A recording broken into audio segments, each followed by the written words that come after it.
जहां भड़काऊ भाईजान की हुकूमत चलती है, उसी जमीन पर ओवैसी का भगवाधारी दुश्मन मैदान में आ चुका है। हैदराबाद जैसे मुस्लिम इलाके में हिंदुओं का वो लीडर है, जब बोलता है तो ओवैसी का खून क्यों खौल उठता है।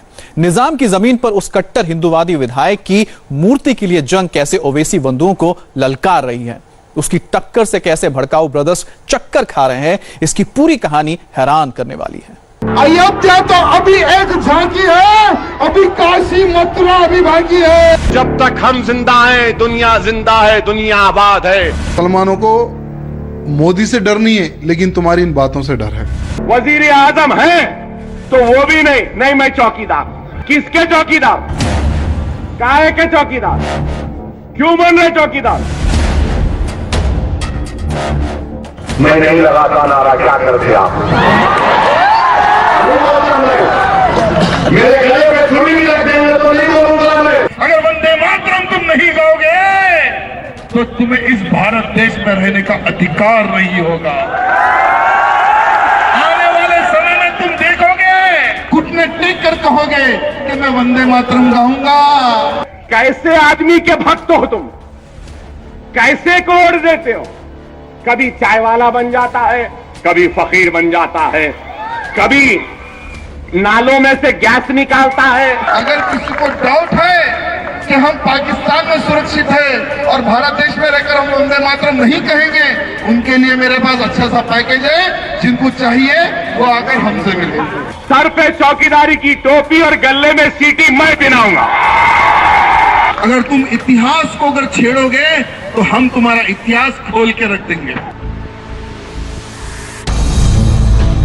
अपने जहरीले भाषणों के लिए कुख्यात ओवैसी भाइयों के गढ़ हैदराबाद में बीजेपी का ये भगवाधारी विधायक खुलेआम ललकारता है। अभी एक झांकी है, अभी काशी मथुरा अभी बाकी है। जहां जहरीली जुबान वाले दो भाइयों की हुकूमत चलती है, जहां चप्पे चप्पे पर ओवैसी भाइयों की तूती बोलती है, वहां उन्हीं के इलाके का एक विधायक सीना ठोक कर दहाड़ता है। जहां 35 साल से ओवैसी कुनबे की सियासत अजेय मानी जाती है, उसी इलाके का यह कट्टर हिंदूवादी विधायक डंके की चोट पर उन्हें खुलेआम चुनौती देता है। अगर तुम इतिहास को अगर छेड़ोगे तो हम तुम्हारा इतिहास खोल के रख देंगे। नाम ठाकुर राजा सिंह, उम्र 41 साल, ओहदा हैदराबाद के गोश महल से बीजेपी विधायक।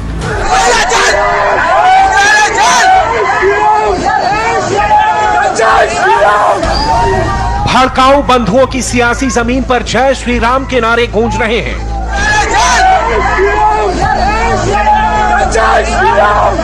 हैदराबाद की सड़कों पर गुस्से का गुबार दहाड़ मार रहा है। ओवैसी भाईजान के गढ़ में ये ललकार, ये दहाड़ भगवाधारी विधायक ठाकुर राजा सिंह की है। वो राजा सिंह जो ओवैसी की सल्तनत में अपने उसूलों के बूते इतिहास की जंग लड़ रहे हैं। भीड़ के बीचों बीच एक बड़ी सी मूर्ति है, जिसके इर्द गिर्द विधायक राजा सिंह के समर्थकों का डेरा है। संघर्ष रानी अवंतीबाई लोध की पुरानी प्रतिमा को बदलने के लिए हुआ। वो रानी अवंतीबाई जो एक महान स्वतंत्रता सेनानी और रामगढ़ की रानी थी। वो रानी अवंतीबाई लोध जिन्होंने ब्रिटिश हुकूमत के खिलाफ 1857 की क्रांति में युद्ध छेड़ा था। जिस गोश महल इलाके से राजा सिंह विधायक हैं, उसी इलाके में लगी रानी अवंती की प्रतिमा को बदलने के प्रण के साथ विधायक राजा सिंह पहुंचे थे। सैकड़ों की तादाद में पुलिस फोर्स मौके पर मौजूद थी, लेकिन जैसे ही राजा सिंह के समर्थकों ने प्रतिमा को बदलने की ठानी, पुलिस से आमने सामने की लड़ाई ठन गई। नौबत हाथापाई पर आ गई, भीड़ बेकाबू होती गई। पुलिस पर लाठीचार्ज का आरोप लगा। खुद विधायक राजा सिंह अपने सिर पर गंभीर चोट दिखाने लगे। मूर्ति जब चेंज करने के लिए गए थे हम लोग, तो लोकल पुलिस, 2 एसीपीस अचानक आकर हमारे ऊपर हमला करे और पूछने लगे कि आप ये मूर्ति क्यों बिठाए। तो हमने कहा, अच्छे से समझाया उनको कि ये मूर्ति नहीं है। 2009 में ये मूर्ति की स्थापना हुई थी और हर 5 साल को ये मूर्ति चेंज करते हैं। बरसात में, पानी में, धूप में ये मूर्ति फट जाती है, इसलिए हर 5 साल में एक बार मूर्ति चेंज करते हैं। हमने बहुत एक्सप्लेन किया ऑफिसर्स को, नहीं माना, डायरेक्टली कार्यकर्ताओं पे लाठीचार्ज किया, मेरे ऊपर लाठी मारे। ओवैसी के गढ़ में रानी अवंती की प्रतिमा के लिए जो हाहाकार हुआ, उसमें विधायक राजा सिंह का सिर तक फूट गया। राजा सिंह मेडिकल की कॉपी दिखाकर पुलिस की गुंडागर्दी दुनिया को दिखा रहे हैं, बता रहे हैं कि रानी की प्रतिमा बदल कर रहेगी, चाहे इसके लिए उन्हें अंगारों पर क्यों न चलना पड़े। राजा सिंह का यहां तक दावा है कि साल 2009 में रानी अवंती की प्रतिमा जुमेरात बाजार में स्थापित की गई थी, जो अतीत में 2 बार बदली गई। ओवैसी के गढ़ में राजा सिंह की एक और ललकार सुनिए। आप एक वीडियो रिलीज करते कि मैंने पत्थर से मार लिया। अरे कमिश्नर साहब, मैंने पत्थर तब उठाया जब आपके पुलिस वाले मेरे ऊपर लाठी मारे थे। मैंने कहा कि लाठी मत मारो, ये लो पत्थर और खत्म कर दो राजा सिंह को। ये मैंने आपके ऑफिसर को कहा और मैंने पत्थर दिया था। खत्म कर दो राजा सिंह को, तुम्हारा टारगेट है राजा सिंह को खत्म करना, मैं रेडी हूं मेरे देश के लिए मरने के लिए, मैंने वो कहा था। अरे कमिश्नर साहब, अगर दम है आप में तो जो राजा सिंह के ऊपर जो तुम्हारी पुलिस लाठी मार रही थी वो वीडियो रिलीज करो। कमिश्नर साहब, वो वीडियो रिलीज करो जो हमारे कार्यकर्ताओं को, कुत्तों को ऐसा आपकी पुलिस लाठी मार रही थी। उधर जिस जगह रानी की मूर्ति पर महाभारत हुआ, जिस जगह पुलिस ने लाठीचार्ज किया, उसका एक और नया वीडियो सोशल मीडिया में वायरल हुआ।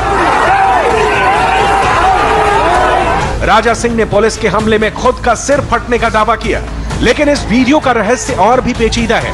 देख लीजिए, ये वही जगह है जहां बीजेपी विधायक राजा सिंह अपने समर्थकों के साथ रानी अवंती की प्रतिमा को बदलने का नारा बुलंद कर रहे हैं।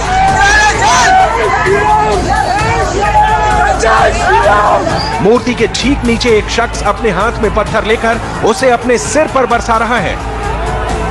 पुलिस का दावा है कि ये राजा सिंह ही है जिन्होंने ना सिर्फ खुद के सिर पर पत्थर दे मारा, बल्कि खुद को लहूलुहान भी कर डाला। राजा सिंह और उनके साथी करीब 200 लोग हमारे पुलिस कई ऑफिसर्स पे हमला करे, उनको धक्का मुक्की, उसमें थोड़े हमारे पुलिस ऑफिसर्स भी घायल हुए।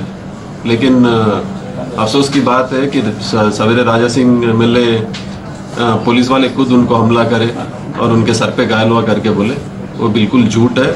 आप वीडियो एक उनका जो रात में रिकॉर्ड किया गया वो वायरल हो रहा, उसमें भी आप देख सकते हैं कि राजा सिंह के एमएलए के हाथ में एक पत्थर है, ग्रेनेड का पत्थर है, वो खुद अपने सर पे मारे वैसा भी दिख रहा उसमें। शायद उनका वो जो इंजरी है उसी की वजह से हुआ है। हालांकि पुलिस के दावों से अलग राजा सिंह एसीपी गोशमहल, एसीपी आसिफ नगर और 2 एसआई पर हमला करने का आरोप लगा रहे हैं। इसे विरोधियों की साजिश बता रहे हैं। आखिर ओवैसी बंधुओं की हुकूमत में हिंदुत्व का झंडा बुलंद करने वाले राजा सिंह की असल पहचान क्या है? जिन ओवैसी बंधुओं की मर्जी के बगैर हैदराबाद में पत्ता भी नहीं खड़कता, वहां राजा सिंह की बेखौफ दहाड़ कैसे सुनाई देती है? इसकी पूरी कहानी और भी दिलचस्प है। तेलंगाना से बीजेपी विधायक राजा सिंह ओवैसी भाइयों की सल्तनत को उन्हीं की गढ़ में चुनौती देते हैं, खुलेआम उनसे दुश्मनी मोल लेते हैं। दरअसल राजा सिंह एक कट्टर हिंदूवादी नेता माने जाते हैं। रामनवमी जैसे त्योहार पर ओवैसी भाइयों के गढ़ हैदराबाद में भारी जुलूस निकालते रहे हैं, जिसमें हजारों हिंदू शामिल होते हैं। हालांकि अपने बयानों को लेकर राजा सिंह अक्सर विवादों में रहे हैं। तस्वीर पुरानी है, लेकिन तेलंगाना में बीजेपी के एकमात्र विधायक राजा सिंह की मुकम्मल पहचान को बताने के लिए इसे दिखाना जरूरी है। ये वीडियो हैदराबाद में रामनवमी का है।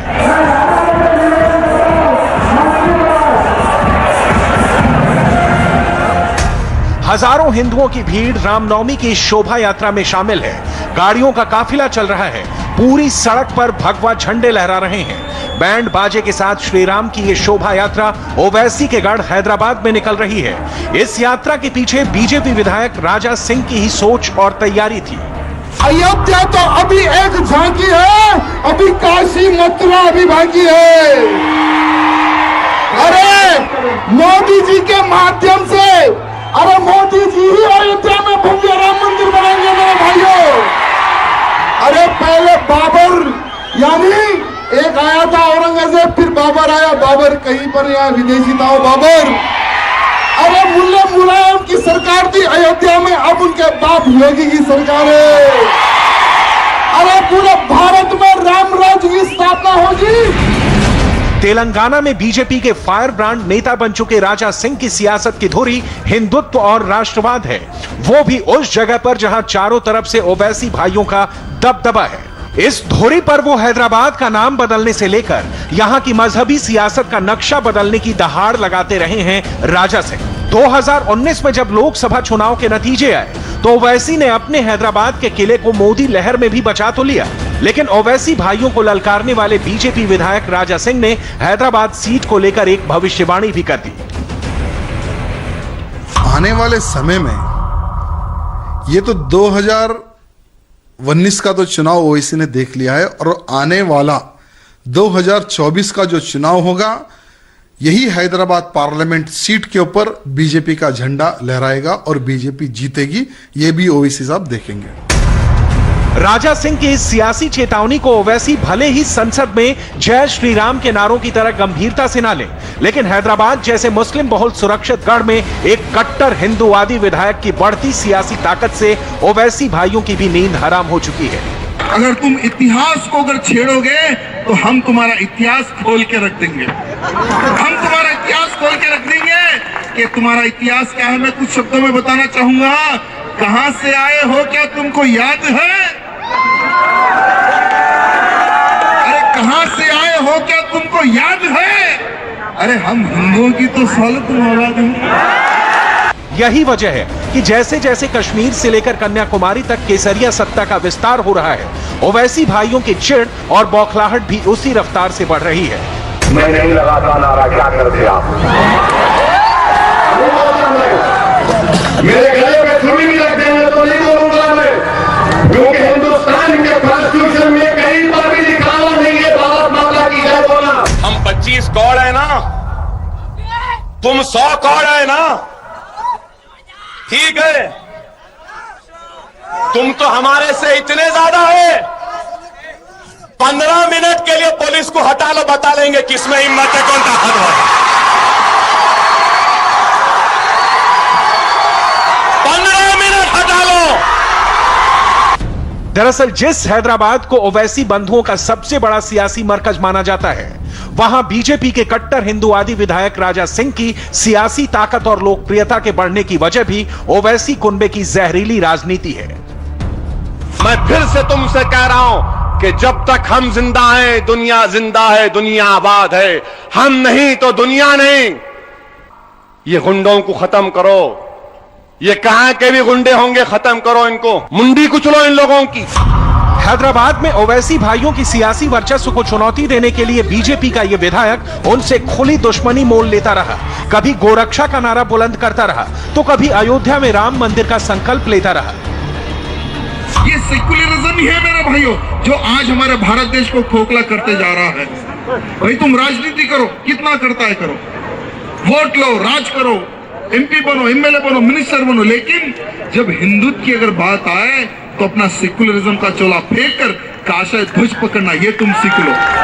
भगवा राजनीति के दम पर दक्षिण की सियासत में बीजेपी के नए आक्रामक चेहरे बनते जा रहे विधायक राजा सिंह कई बार अपने बयानों को लेकर भी विवादों में रहे।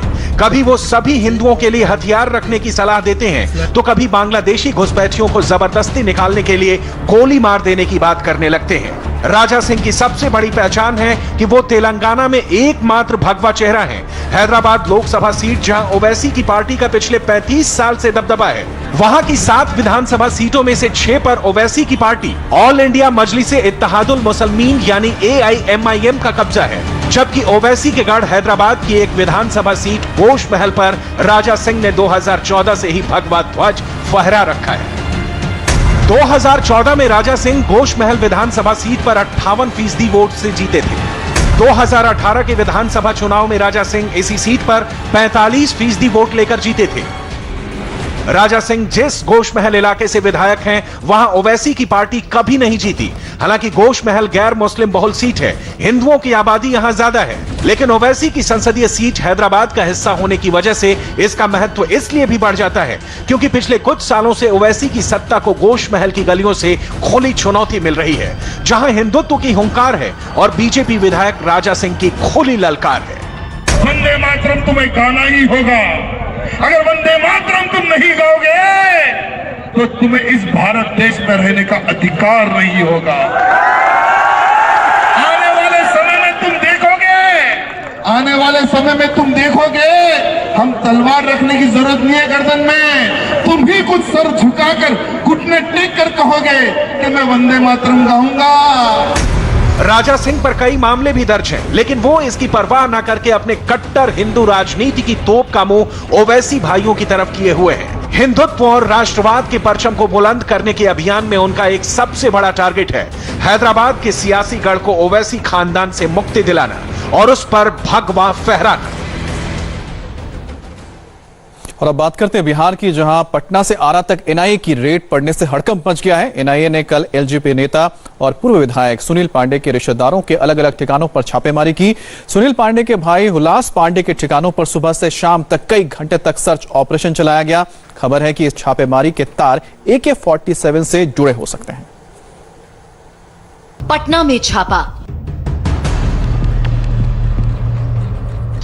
रोहतास में रेड,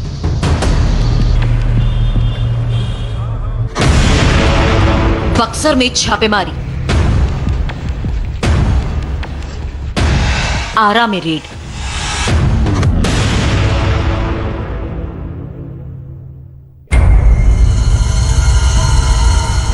बिहार में चार जगहों पर हुई छापेमारी से हड़कंप मच गया, क्योंकि एनआईए की टीम ऐसे शख्स के रिश्तेदारों के यहां छापेमारी कर रही थी जिसका बिहार की राजनीति में अच्छा खासा दखल है। लोक जनशक्ति पार्टी के नेता और जेडीयू के पूर्व विधायक सुनील पांडे के भाई हुलास पांडे और उनके रिश्तेदारों के यहां कल सुबह से लेकर शाम तक एनआईए की रेड पड़ी। अब जरा अचानक से पड़ी इस रेड की वजह तो जान लीजिए। बताया जा रहा है कि इस रेड का कनेक्शन साल भर पहले मुंगेर के तालाब से बरामद हुई AK-47 से है। एनआईए की टीम एलजेपी के प्रदेश महासचिव हुलास पांडे के घर पर छापेमारी कर रही थी। एनआईए की टीम क्या खंगाल रही थी ये तो किसी ने कुछ नहीं बताया, लेकिन खबर है कि पुलिस इस मकान से एक राइफल अपने साथ ले गई। पटना में जिस वक्त हुलास पांडे के घर पर छापेमारी हो रही थी, उसी वक्त बक्सर के घर में भी एनआईए की टीम मौजूद थी। सुबह 8:30 बजे से लगातार शाम के 4 बजे तक घर को खंगाला गया, लेकिन यहां से टीम को कुछ हासिल नहीं हुआ। उसके थोड़ी ही देर बाद टीम हुलास पांडे के घर से केयरटेकर के घर पर पहुंची। सूत्रों के मुताबिक यहां से टीम को 2 गोली और कुछ कागजात हाथ लगे। हालांकि केयरटेकर ने बताया कि टीम को यहां कुछ नहीं मिला। एनआईए की टीम हुलास पांडे के और ठिकानों पर भी रेड करने पहुंची। वो लोग चेक किया अपना कागज पत्र आल इसके बाद चले गए। क्या क्या ले गए? किस तरह का यहाँ से मतलब रिकवर करके क्या ले गए? कुछ नहीं ले गए। क्या बता रहे थे लोग कि क्या किस चीज की छापेमारी? वो भी नहीं बताए लोग, वो लोग कुछ जानकारी नहीं दी, बस अपना आए जांच किए और उसके बाद ये कौन टीम थे लोग क्या बताए थे? एनआईए के थे लोग। एनआईए जांच एजेंसियों को शक था कि मुंगेर में मिली AK-47 की खरीद बिक्री में हुलास पांडे और सुनील पांडे का हाथ है, लिहाजा कई शहरों में एक साथ ताबड़तोड़ छापेमारी की गई। भोजपुर में भी एनआईए की टीम ने पांडे ब्रदर्स के करीबी माने जाने वाले तिलाट पंचायत के पैक्स अध्यक्ष सियाराम राय के 2 अलग अलग जगहों पर एक साथ छापेमारी की। एनआईए पर सियाराम राय के परिजनों ने आरोप लगाया कि बेवजह परेशान करने के लिए छापेमारी की गई। जी लोग जबरदस्ती गेट तोड़ के हिले, गेट तोड़ने के बाद गोदरेज